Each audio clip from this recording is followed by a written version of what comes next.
Starting with the name of Allah, the most gracious and the most merciful. A very warm welcome to all of my students who are watching this video in another series of the relation. Today we're going to start a very important topic, which is type of relations or the properties of a relation. So what is meant by the type of relations and the properties of the relations. So beta देखिए जी एक relation को ना हम मुख्तलिफ types में classify करते हैं based on their properties. हम कहते हैं कि रिलेशन जो है वो रिफ्लेक्सिव भी हो सकता है, रिलेशन इररिफ्लेक्सिव हो सकता है, रिलेशन सिमेट्रिक हो सकता है, रिलेशन एंटी सिमेट्रिक हो सकता है और रिलेशन ट्रांजिटिव हो सकता है। सो बारी बारी मैं इस वीडियो के अंदर हर एक टाइप को अच्छी तरह से एक्सप्लोर करूंगा। सो आपको इस तरह से समझाऊंगा कि इंशाल्लाह you will never ever feel difficult in understanding these concepts. So सबसे पहले हम पहली टाइप को लेते हैं। पहली टाइप है हमारे पास रिफ्लेक्सिव रिलेशन। देखिए रिफ्लेक्सिव रिलेशन क्या होता है। मिसाल के तौर पर बेटा ये समझिए कि आपके पास एक ए सेट है, ये ए सेट है और इस ए सेट के ये एलिमेंट्स हैं 1, 2, 3। ये आपके एलिमेंट्स हैं। तो अगर मैं आपसे पूछूं कि इस टोटल कितने जो हैं वो इस ए सेट से आप कितने डिफरेंट किस्म के रिलेशंस बना सकते हैं। सो बड़ा आसान है, आप इनका कार्टेशियन कर देंगे। आप ए क्रॉस ए ले लेंगे, ठीक है। सो ए क्रॉस ए आप कैसे लेंगे, तो देखिए आप इधर लिखेंगे, आप वर्टिकली भी ए लिखेंगे। टेबल वाली नोटेशन में यहाँ पे यूज करूँ अगर आपको याद हो तो। आपको फर्स्ट वीडियो में मैंने बताया था 1 2 3। सो इधर भी आप लिखेंगे 1 then 2 and then we have 3। So ये आ गया बस 1 2 3 and similarly here 1 2 and 3। So क्या क्या बनेंगे, आप कहेंगे कि जी एक हमारे पास रिलेशन बनेगा 1, 1 का, एक रिलेशन बनेगा 1, 2 का, एक रिलेशन बनेगा हमारे पास 1, 3 का, और इसी तरह से एक रिलेशन बनेगा आपके पास 2, 1 का, दूसरा रिलेशन बनेगा 2, 2 का, तीसरा रिलेशन बनेगा आपके पास 2, 3 का, और सिमिलरली 3, 1, 3, 2। ये मैंने पीछे नोटेशन आपको सिखाई अगर आपको याद हो तो। सो 3, 3 ये सारे टोटल रिलेशंस बनेंगे। देखिए 1 को 1 के साथ, फिर 1 को 2 के साथ, 1 को 3 के साथ, फिर 2 को 1 के साथ, फिर 2 को 2 के साथ, फिर 2 को 3 के साथ। बारी बारी हर एक रो को हर एक कॉलम के साथ मिलकर लिखते हैं। सो ये टोटल रिलेशंस आपके बनते हैं, ठीक है जी। ये यानी कि टोटल रिलेशन आपके एक्चुअली ये बनेंगे आपके जितने भी आप जब ए को ए के साथ कार्टेशियन करेंगे तो ये रिलेशन आएंगे आपके पास, ठीक है बेटा। अब हमारे पास जो रिफ्लेक्सिव रिलेशन होता है वो क्या होता है। अगर बेटा वो कहता है कि ये एक सेट है, इस ए सेट का रिफ्लेक्सिव रिलेशन क्या होगा, इस ए सेट का रिफ्लेक्सिव रिलेशन क्या होगा। तो अगर आप बेटा इनमें से ये जो डायगोनल एलिमेंट है ये 1, 1, 2, 2 और 3, 3 ये सारे लिख दो। अगर एक रिलेशन के अंदर एक जैसे एलिमेंट, ठीक है, ये देखिए एक जैसे एलिमेंट अगर पहले ए है तो बाद में भी ए होना चाहिए। जितने टोटल बनते हैं उसके अंदर अगर वो सारे एलिमेंट उस रिलेशन के अंदर आ रहे हों तो वो रिफ्लेक्सिव रिलेशन होगा। अगर मिसाल के तौर पर मैं कहता हूँ कि जी आर कोलन एक रिलेशन है ए टू बी रिलेशन, तो मैं कहता हूँ अगर मैं ये रिलेशन लिखता हूँ, जो मैंने ए से बी लिया है, ये रिलेशन लिखा मैंने 1, 1, फिर मैं लिखता हूँ 1, 2, ये लिखता हूँ रिलेशन, ठीक है। ये मैंने रिलेशन लिखा। तो क्या ये रिलेशन R1 एक रिफ्लेक्सिव रिलेशन होगा? नहीं, ये रिफ्लेक्सिव रिलेशन नहीं होगा। This will not be a reflexive relation. R1 relation reflexive नहीं होगा। क्यों? क्योंकि ये R1 ये वाला R1 रिलेशन रिफ्लेक्सिव नहीं होगा। इस वजह से नहीं होगा क्योंकि ये रिलेशन किससे बना हुआ है? ए क्रॉस ए से बना है। ए क्रॉस ए से बना है, ठीक है जी। ये रिलेशन कैसे बना है? ए क्रॉस ए से बना है, ठीक है जी। ये एक ए क्रॉस ए किया ना। तो अब जब आप कोई भी रिलेशन बनाएं तो आप ये देखिए कि इस एलिमेंट में ये जो ए है उसके अंदर जब आप ए क्रॉस ए करें, कार्टेशियन प्रोडक्ट लें, तो उसके ये जो डायगोनल एलिमेंट आते हैं, डायगोनल एलिमेंट से मुराद ये है कि अगर ये 1 एलिमेंट है तो इस 1 का 1 होना चाहिए, 2 के साथ 2 होना चाहिए, 3 के साथ 3 होना चाहिए। अगर वो वाले ऑर्डर पेयर्स सारे ऑर्डर पेयर्स देखिए ये एक ऑर्डर पेयर है ना 1 1 एक नहीं, सारे मौजूद होने चाहिए। अगर वो सारे मौजूद होंगे तो वो रिफ्लेक्सिव होगा। अब देखिए R2 लिखता हूं मैं। सो R2 रिलेशन में अगर मैं ये लिखता हूँ देखिए मैं यहाँ पे लिखता हूँ 1,1 है, मैं यहाँ पे 1,2 लिख देता हूँ और यहाँ पे लिख देता हूँ 2,2।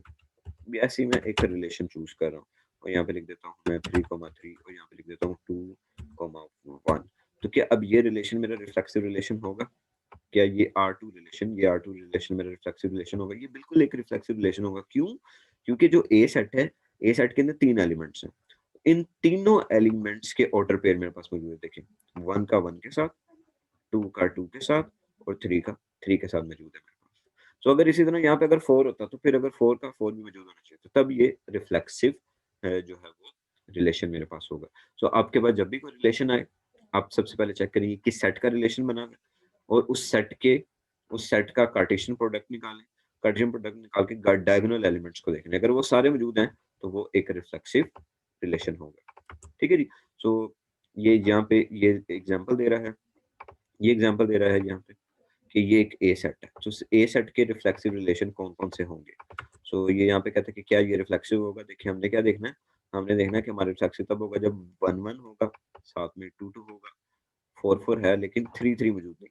तो इसलिए ये रिफ्लेक्सिव नहीं होगा। ठीक है? तो अब आपको क्वेश्चन ऐसे आ सकता है, वो आपको ये कह सकता है कि ये एक ए सेट है, इस ए सेट से मैंने ये रिलेशन बनाया। बताएँ ये रिफ्लेक्सिव है या नहीं? तो ये रिफ्लेक्सिव नहीं है। ये रिफ्लेक्सिव नहीं है हमारे पास। सो इसको देखिए क्या रिफ्लेक्सिव है? R2 रिलेशन नहीं, ये भी रिफ्लेक्सिव नहीं है। क्यों रिफ्लेक्सिव नहीं? क्योंकि 1-1 का मौजूद है लेकिन 2-2 नहीं है, 3-3 नहीं है, 4-4 नहीं है। R2 R3 R3 देखिए, सबसे पहले आपने पूरे रिलेशन में वही ऑर्डर पेयर देखने हैं अपने रिक्वायर्ड ऑर्डर पे। 1-1 है, 2-2 है, 3-3 है, 4-4 है। ओके, सो इसका मतलब है R3 एक रिफ्लेक्सिव रिलेशन है। R2 को देखिए, R2 भी रिफ्लेक्सिव नहीं है। R5 को देखते हैं, R5 में 1-1 है, 2-2 है, 3-3 या 4 है। तो R5 भी एक रिफ्लेक्सिव रिलेशन हो गया आपके पास। इसी तरह से R6 को देखें, अब देखें R6 में वो कह रहा है कि तमाम के तमाम अपने इस ए सेट में जब रिलेशन लोगे, वो वाले तमाम रिलेशन लो जिसमें ए बराबर होगा बी के। तो अगर हम रिफ्लेक्सिव रिलेशन देखें तो उसमें हम यही लेते हैं ना 1-1 और 2-2 और 3-3। तो इसका मतलब है R6 भी एक रिफ्लेक्सिव रिलेशन होगा। ठीक है? R6 भी एक रिफ्लेक्सिव रिलेशन होगा। अब देखिए यहाँ पे सॉल्यूशन में बता रहा है कि R3, R5, R6 सिर्फ रिफ्लेक्सिव है, बाकी रिफ्लेक्सिव नहीं है। और साथ में रीज़न भी बता रहा है कि रिफ्लेक्सिव क्यों है हमारे पास रिलेशन। सो आई होप आपको रिफ्लेक्सिव रिलेशन क्लियर हुआ होगा। आगे इररिफ्लेक्सिव। देखिए इररिफ्लेक्सिव रिलेशन से मुराद ये होती है, इररिफ्लेक्सिव से मुराद ये नहीं होता कि वो रिफ्लेक्सिव नहीं होगा, वो रिफ्लेक्सिव नहीं हो नहीं।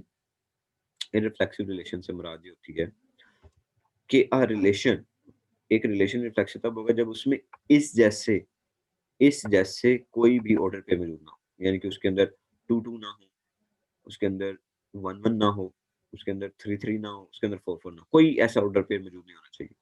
जैसे ये एक रिलेशन है ए रिलेशन, इसके अंदर है 1-2, 2-1 और 1-1। अब देखिए ये जो 1-1 है, अब 1-1 है ना तो ये रिफ्लेक्सिव है और ना ही ये इररिफ्लेक्सिव है। देखिए क्या ये रिलेशन अगर मैं ये वाला रिलेशन लेता हूँ, सबसे पहले मैं आपसे पूछता हूँ क्या ये रिफ्लेक्सिव है? तो आप कहेंगे सर ये रिफ्लेक्सिव नहीं है, क्यों? क्योंकि इसके लिए क्या शर्त थी? अगर ये इस सेट पे बना है तो इस सेट के लिए सेम एलिमेंट्स क्या होंगे? 1-1। पहले एलिमेंट के लिए 1-1 ऑर्डर पे और दूसरे एलिमेंट के लिए सेम क्या होगा? 2-2 ऑर्डर पे, 2-2 का ऑर्डर पे, 2-2। ठीक है जी? सो क्या इसमें 1-1 है लेकिन 2-2 नहीं है, सो इसलिए ये रिफ्लेक्सिव भी नहीं है। ये रिफ्लेक्सिव भी नहीं होगा। क्या ये इररिफ्लेक्सिव है? इररिफ्लेक्सिव की क्या डेफिनिशन है? रिफ्लेक्सिव कहता है कि उसमें सेम ऑर्डर यानी कि एक ऑर्डर पेयर के अंदर ये जो ए बी होता है, ये दोनों एक जैसे नहीं होने चाहिए। मतलब ये देखिए 1-1 है ना, ये नहीं मौजूद होना चाहिए। ये इररिफ्लेक्सिव तब होगा जब उसमें इस तरह का ऑर्डर पेयर नहीं मौजूद होगा, यानी कि उसमें इस जैसे ऑर्डर पेयर ना मौजूद हो उस सेट के मुताबिक। ठीक है जी? उस सेट के मुताबिक उस जैसा जो है वो ऑर्डर पेयर मौजूद ना हो। तो वो आपका इररिफ्लेक्सिव होता है। तो फिर इररिफ्लेक्सिव किस शक्ल को अगर मैं ये R1 रिलेशन लेता हूँ तो इररिफ्लेक्सिव इस शक्ल को होगा आपकी। अगर मैं ये ले लेता हूँ, ब्रैकेट के अंदर लिखता हूँ, तो इस शक्ल का होगा। ये मेरे पास 1,2 और 2,1 ये रिफ्लेक्सिव होगा क्योंकि इसके अंदर हमारे पास कौन से ऑर्डर पेयर नहीं है? 1-1 और 2-2 ऑर्डर पेयर नहीं, ये रिफ्लेक्सिव होगा। ठीक है? तो इस तरह अगर मैं लिखता हूँ कि R2 लिखता हूँ, R2 में लिखता हूँ, यहाँ पे ये लिखता हूँ 1 यहाँ पे मैं लिखता हूँ 2,2 तो क्या ये इररिफ्लेक्सिव होगा? क्या R2 रिलेशन रिफ्लेक्सिव होगा? सो आप मुझे वीडियो के ऊपर कमेंट करके बताएं कि ये इररिफ्लेक्सिव होगा या नहीं होगा। ठीक है जी? सो इसी तरह से हमारे पास आगे है सिमेट्रिक रिलेशन।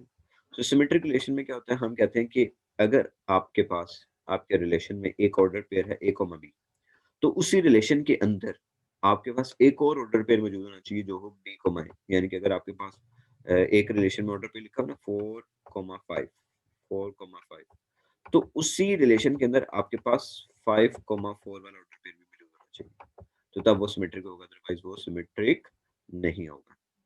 ठीक है।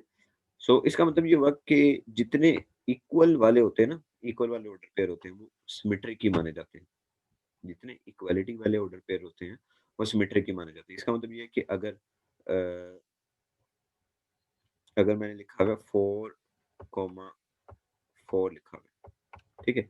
अब देखिए कि ना a बराबर b दोनों बराबर है, तो इसके लिए अब 4, 4 हम दो बार तो नहीं लिखेंगे ना, एक सेट के अंदर ऑर्डर पेयर दो बार तो नहीं आता ना, तो इसलिए हम 4, 4 को यानी कि इक्वल वाले ऑर्डर पेयर्स को सिमेट्रिक रिलेशन कह देते हैं। जिस रिलेशन में इक्वल पेयर आ जाए, ए और बी दोनों बराबर वैल्यूज हो, उसको हम सिमेट्रिक कह देते हैं। एंटी सिमेट्रिक क्या होता है? एंटी सिमेट्रिक ये कहता है, एंटी सिमेट्रिक ये कहता है कि अगर ए कॉमा बी मौजूद है, अगर ए कॉमा बी मौजूद है तो उसका उल्टा मौजूद नहीं होना चाहिए। यानी कि एक रिलेशन में अगर आपके पास 4, 5 है, ठीक है, ऑर्डर पे, तो उसी रिलेशन के अंदर 5, 4 वाला रिलेशन जो है वो मौजूद नहीं होना चाहिए। 5, 4 वाला जो आपका रिलेशन है वो मौजूद नहीं होना चाहिए, तब वो क्या होगा, तब वो आपका एंटी सिमेट्रिक होगा।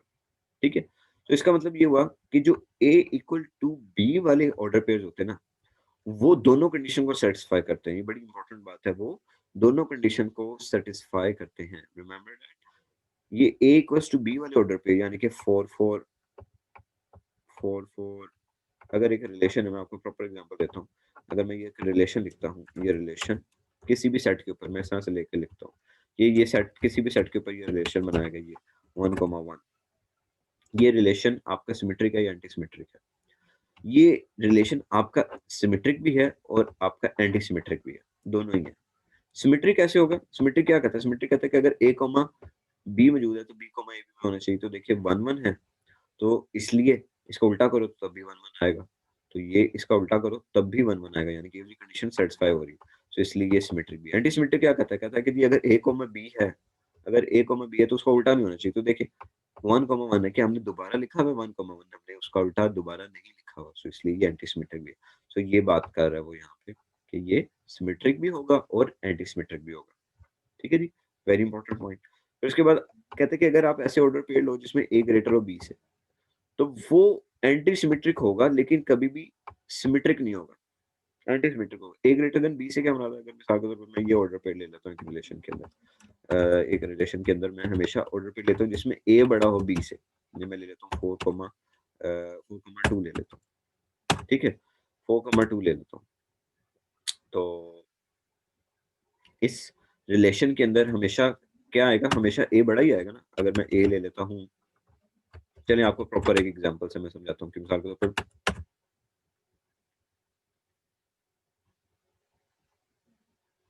तौर पर मेरे पास ये रिलेशन है ए सेट है, सॉरी 1, 2, 3।